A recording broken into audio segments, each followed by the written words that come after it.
दोस्तों मैं पिछले 2 साल से बल्किंग करने की कोशिश कर रहा हूँ और यकीन मानो मैंने बल्किंग को जितना सीरियस लिया है शायद ही किसी और ने लिया होगा।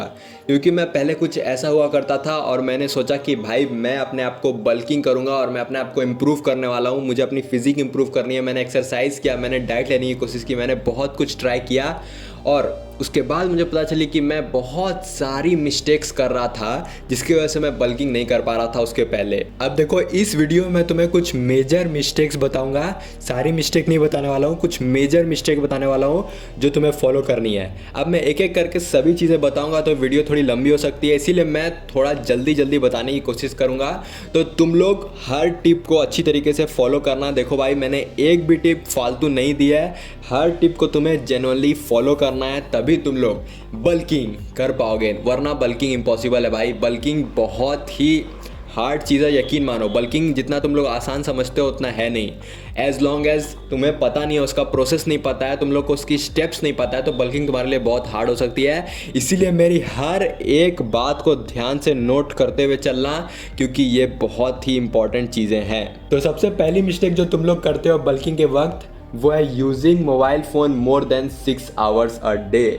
देखो भाई मैं तुम्हें ये सीरियस टिप दे रहा हूँ, जब तक तुम लोग अपने मोबाइल फ़ोन को, जब तक तुम लोग अपने पीसी को 6 घंटे से ज़्यादा यूज़ कर रहे हो, बल्किंग पॉसिबल ही नहीं है। यकीन मानो बल्किंग नहीं हो पाएगा, क्योंकि हमारी माइंड कुछ चीज़ें कंज्यूम कर रही होती है, उसमें कैलोरी बर्न हो रही होती है हमारी। और अगर हम लोग दिन रात मोबाइल पर ऐसे ऐसे इंस्टाग्राम स्क्रॉल करते रहें या फिर अपने कंप्यूटर पर दिन भर काम करते रहें तो फिर हमारा बल्किंग पॉसिबल नहीं हो पाएगा। तो सबसे पहली टिप नोट कर लो भाई, तुम्हारा स्क्रीन टाइम हमेशा 6 घंटे से कम होना चाहिए, ताकि तुम्हारी ब्रेन की कैलोरी बर्न ना हो और ब्रेन तुम्हारा सही तरीके से चीज़ों को डाइजेस्ट करे, चीज़ों को तुम्हारे स्मॉल इंटेस्टाइन में भेजे।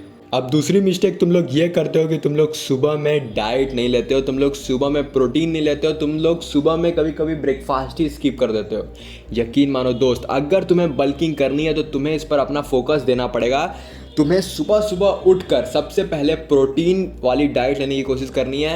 अगर तुम लोग ककम्बर ले सकते हो, खीरा ले सकते हो, वाटरमेलन ले सकते हो, वो ले लो, कोई फ्रूट ले लो। उसके बाद तुम्हें प्रोटीन खाने की कोशिश करनी है। डायरेक्ट सुबह उठ के प्रोटीन मत लो, मैं ये नहीं कर रहा हूँ। तुम्हें सुबह उठकर 1 लीटर पानी पीनी है, या फिर तुम्हें खीरा ककम्बर खाने की कोशिश करनी है, कोई सलाद खा लो। उसके बाद तुम्हें प्रोटीन लेनी होगी। सुबह की डाइट बल्किंग के वक्त सबसे ज़्यादा इंपॉर्टेंट होती है। अगर तुम सुबह की डाइट को स्किप कर रहे हो, भूल जाओ कि तुम्हारी बल्किंग कभी होने वाली है, तुम्हारी फिजिक कभी इंप्रूव होने वाली है। इसीलिए morning routine is must. Third mistake है nutritious bulking versus junk bulking.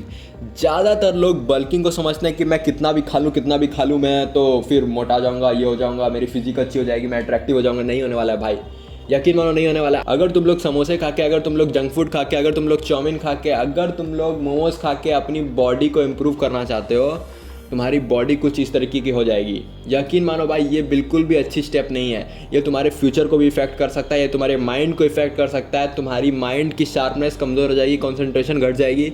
दोस्त बहुत ही बेकार चीज़ है। हमेशा बल्किंग को न्यूट्रियस वे में करने की कोशिश करो। जितनी ज़्यादा न्यूट्रिशन लेने की कोशिश करो कि मैं विटामिन ले रहा हूँ इस चीज़ से, मैं प्रोटीन ले रहा हूँ, मैं कार्बोहाइड्रेट ले रहा हूँ। और हमेशा हर वीडियो में मैं यही बोलता हूँ कि भाई हेल्दी फूड खा के अपनी फिजिक इंप्रूव करो। क्योंकि अगर हेल्दी फूड खा के तुम अपनी फिजिक को इंप्रूव करते हो तो सबसे पहली चीज़, तुम लॉन्ग टर्म हेल्दी रहने वाले हो। तुम्हारे फेस पर ग्लो आ जाएगी, तुम्हारे ऊपर चमक आ जाएगी। मतलब ज़्यादा बोल रहा हूँ यार। बेसिकली तुम्हारी बॉडी की एक एक सेल अच्छी लगेगी अगर तुम लोग न्यूट्रियस बल्किंग करते हो तो थर्ड मिस्टेक, कभी भी ये मत करना कि जंक बल्किंग करने की कोशिश करना, हमेशा न्यूट्रियस बल्किंग करनी है। फोर्थ मिस्टेक बहुत ही इंपॉर्टेंट चीज़ है जो मैं 16 से 20 साल के लड़कों के लिए स्पेशली बोल रहा हूँ। ईट मोर देन यू डाइजेस्ट। ज़्यादातर लोग बल्किंग में ये मिस्टेक करते हैं कि वो लोग थोड़ा थोड़ा खाते हैं। मतलब वो लोग सुबह में थोड़ा खाएंगे, दोपहर में थोड़ा खाएंगे, शाम में थोड़ा खाएंगे, फिर ब्रेकफास्ट, डिनर, हर चीज़ में वो लोग थोड़ी थोड़ी कैलोरी लेने की कोशिश करते हैं। और वो लोग बोलते हैं कि मेरी बल्किंग क्यों नहीं हो रही है, मेरी बॉडी क्यों नहीं बन रही है। यही वो लोग मिस्टेक करते हैं। देखो तुम्हारी जितनी कैपेसिटी है डाइजेस्ट करने की, मान लो कि तुम्हारा पेट भर गया अभी, तो तुम्हें क्या करना जानते हो? तुम कोई ऐसी चीज़ लो जो तुम्हें पसंद है। मान लो एक लेमन लो, या फिर एक हनी लो, या फिर कोल्ड ड्रिंक लो, ठीक है? उसे पियो और उसके बाद थोड़ा सा और खाने की कोशिश करो। यकीन मानो ये जो तुम थोड़ा सा और खाओगे ना, यही तुम्हारी असली बल्किंग में काम आने वाली है। ये जो लिटिल बिट एक्स्ट्रा तुम लोग खाओगे, यही तुम्हारी बल्किंग को सबसे ज़्यादा सपोर्ट करती है, वरना तुम्हारी बॉडी वैसे के वैसी रहने वाली है। और तुम लोग बोलोगे कि मैं 2 साल से बल्किंग कर रहा हूँ, मेरी बॉडी क्यों नहीं इंप्रूव हो रही है। यही कारण है भाई, हमेशा अपनी कैपेसिटी से थोड़ा ज़्यादा खाओ। अगर 5 रोटी खाते हो तो 1 रोटी एक्स्ट्रा किसी भी तरह से कोई अपनी एक फेवरेट डिश लेके साथ में खाने की कोशिश करो। 5th mistake, taking medicine. देखो बहुत सारे लोग बल्किंग को जब सीरियस लेना शुरू करते हैं तो वो लोग मेडिसिन लेना शुरू कर देते हैं। वो लोग बोलते हैं कि भाई ये मेडिसिन ले लो, और उन्हें प्रमोट किया जाता है कि ये ले लो तुम्हारी बल्किंग हो जाएगी, ये ले लो तुम्हारी वेट बढ़ जाएगी, 30 दिन में अपना वेट बढ़ाएं। ये सब मेडिसिन वाली कंपनियां तुम्हें गलत चीज़ें प्रमोट कर रही है भाई। जब तक तुम अपनी डाइट को इम्प्रूव नहीं करने वाले हो, कोई भी मेडिसिन तुम्हारी काम में नहीं आने वाली है। देखो एक बात मैं बताता हूँ, मेडिसिन हमेशा एक एडअप होता है। मिल्क की हॉर्लिक्स को अगर तुम लोग एक मेडिसिन समझो तो हॉर्लिक्स क्या करता है, वो दूध की क्वालिटी को इम्प्रूव करता है, थोड़ी बहुत चीज़ें ऐड अप करता है, लेकिन दूध तो तुम्हें पीना ही है। वैसे ही होती है मेडिसिन भाई।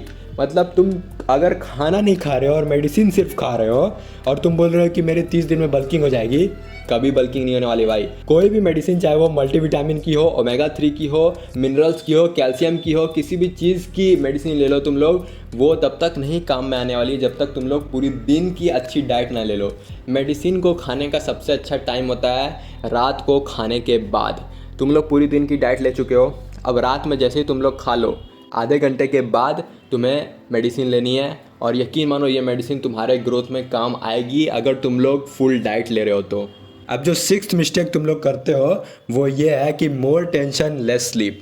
तुम लोग टेंशन ज़्यादा लेते हो और सोते कम हो। देखो भाई, बल्किंग में तुम्हें सोना थोड़ा ज़रूरी हो जाता है। अब मैं तुम्हें नहीं बोल रहा हूँ कि दिन भर सोए रहो, मैं वैसी टिप नहीं देता हूँ भाई, लेकिन तुम्हें कम से कम 8 घंटे की नींद लेने की कोशिश करनी ही है। और टेंशन तुम्हें कम लेना है। अगर तुम लोग टेंशन ले रहे हो तो यकीन मानो बल्किंग तुम्हारे लिए थोड़ा मुश्किल हो जाएगा। हाँ, पूरा मुश्किल नहीं होने वाला, लेकिन थोड़ा मुश्किल तो ज़रूर हो जाएगा, क्योंकि टेंशन के वक्त तुम्हारी कैलोरी फिर से, अगेन मैं बोल रहा हूँ, ज़्यादा बर्न होती है।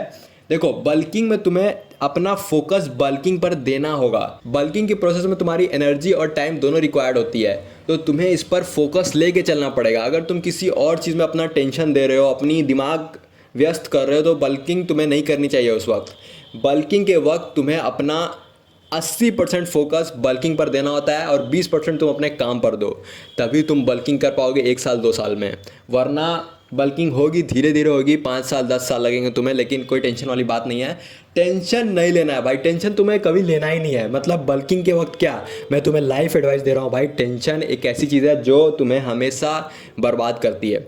एक चीज़ होती है थिंक करना, एक चीज़ होती है इवेल्युएट करना, और एक चीज़ होती है टेंशन लेना। तो तुम्हें हमेशा थिंकिंग और इवेल्युएशन करनी है, तुम्हें टेंशन में नहीं रहना है किसी वक्त। अब 7th एक और इम्पॉर्टेंट चीज़ है, वो ये है यूज़ ऑफ वाटर। तुम्हें वाटर को यूज़ करना है एज अ रिसोर्स। देखो वाटर का काम क्या होता है, तुम्हारे फूड को सही तरीके से डाइजेस्ट करना और उसे अंदर तक पहुंचाना। तो वाटर को तुम्हें डाइजेशन के लिए यूज़ करना है जब तक तुम लोग बल्किंग कर रहे हो। जैसे ही तुम्हें लगे कि भाई अब मुझे थोड़ा सा अजीब लग रहा है, क्योंकि बल्किंग के वक्त होता है ऐसा कि कभी कभी तुम्हारे ब्रेन में फॉग हो जाता है या फिर तुम्हें लगने लगता है कि भाई नींद आ रही है, तो उस वक्त तुम्हें वाटर का यूज़ करना है। देखो वाटर से क्या होता है ना, जैसे ही तुम लोग कोई फूड खाओगे और तुम लोग 1 लीटर पानी पी लेते हो, तो वो फूड तुम्हारे ऊपर इफ़ेक्ट नहीं करती है, वो जाके डायरेक्ट शरीर के अंदर जाती है और वो तुम्हारी बॉडी को बनाने में हेल्प करती है, और तुम्हारे ऊपर, तुम्हारे ब्रेन के ऊपर नहीं जाएगी वो फूड, तुम्हारे स्लीप में वो इफेक्ट नहीं करेगी। तो वाटर एक बहुत ही इंपॉर्टेंट रिसोर्स है जब तक तुम लोग बल्किंग कर रहे हो। दिन में कम से कम 5 लीटर पानी तो पी ही लो। मैं तो खुद चैलेंज पर चल रहा हूँ अभी, मैं हर दिन 4-5 लीटर पानी पी रहा हूँ। मेरी चैलेंज बिल्कुल सही चल रही है, तो मैं इस चैलेंज को कंटिन्यू करता रहूँगा। और यही 7 चीज़ें हैं भाई जो तुम्हें ध्यान में रखनी है। ये सारी मिस्टेक्स तुम लोग करते होगे, मुझे पता है। तुम लोग देखो कि तुम लोग कौन सी मिस्टेक्स कर रहे हो और इसे अपने दिमाग में, अपने जहन में बैठा लो कि भाई मुझे इस चीज़ को इम्प्रूव करना है, क्योंकि मैं ये मिस्टेक्स कर रहा हूँ। इसे कॉपी पर नोट करो और देखो कि तुम लोग क्या क्या मिस्टेक्स कर रहे हो और उसे थोड़ा बहुत इम्प्रूव करने की कोशिश करो। हम सभी के पास एक पावर होती है काइजन की, जिससे हम लोग अपने आप को हर दिन थोड़ा थोड़ा इम्प्रूव कर सकते हैं और एक दिन हम लोग बहुत बेटर बन जाएंगे। अब जाने से पहले एक लास्ट चीज़ सुन लो, वो ये है कि हमेशा अपने एंगर को कंट्रोल करने की कोशिश करो। एंगर एक ऐसी चीज़ है जो तुम्हारी बॉडी में बहुत ही ख़राब इफेक्ट डालती है। अगर तुम लोग हर वक्त एंग्री रहते हो और दूसरों से फाइट करने की कोशिश करते हो, ये बहुत ही गलत चीज़ है भाई। अगर एंग्री रहना ही है तो अपने सिचुएशन पर रहो कि भाई मेरी सिचुएशन अभी सही नहीं चल रही है, मैं इसे कैसे इंप्रूव कर सकता हूँ। दूसरों पर गुस्सा नहीं करना है और खुद पर भी गुस्सा नहीं करना है यार। अपने आप को कम टेंशन में रखो, फोकस्ड रहो, इन सब चीज़ों में ज़्यादा ध्यान दो। एंग्री रहने से तुम्हारी बॉडी पे बहुत ख़राब इफेक्ट पड़ता है। एक रिसर्च तो ये कहती है कि अगर तुम लोग हर दिन एंग्री रहते हो तो ये तुम्हारी उम्र को भी घटा सकता है। तो एंग्री रख के अपनी एनर्जी को वेस्ट करना बंद कर दो। एनर्जी बहुत ही लिमिटेड चीज़ होती है भाई, इसे तुम्हें गलत जगह पर वेस्ट नहीं करना है। तुम्हारी लाइफ बहुत लिमिटेड है और एंग्री रख के तुम अपनी लाइफ को घटा दोगे भाई। इसीलिए अपनी हर सिचुएशन को एंग्रीनेस के साथ तुम डील करना बंद कर दो। अगर सिचुएशन को डील करना है तो पॉजिटिवनेस के साथ, नाम जप के साथ और अपनी एक कॉन्फिडेंस के साथ उसे डील करो भाई। और बाकी जो भी होने वाला रहेगा वो तो होकर ही रहेगा, because all thing is Karma. ਉਹ ਵੈਲੀ ਕਰਦੇ ਸਲਾਮ ਸਾਡੀ ਗੱਡੀ ਦੇ ਕੇ ਨਾਰਾ ਹੁੰਦੀਆਂ ਨੇ ਹੈਂਗ ਟੌਰ ਗੱਡੀ ਦੇ ਕੇ ਉਹ ਵੱਡੇ ਮੰਤਰੀ ਵੀ ਵੋਟਾਂ ਲਈ ਨੇ ਹੱਥ ਅੱਡ ਦੇ ਲੈਣ ਮਿੱਤਰਾਂ ਦੇ ਪਿੱਛੇ ਲੱਗੀ ਵੱਡੀ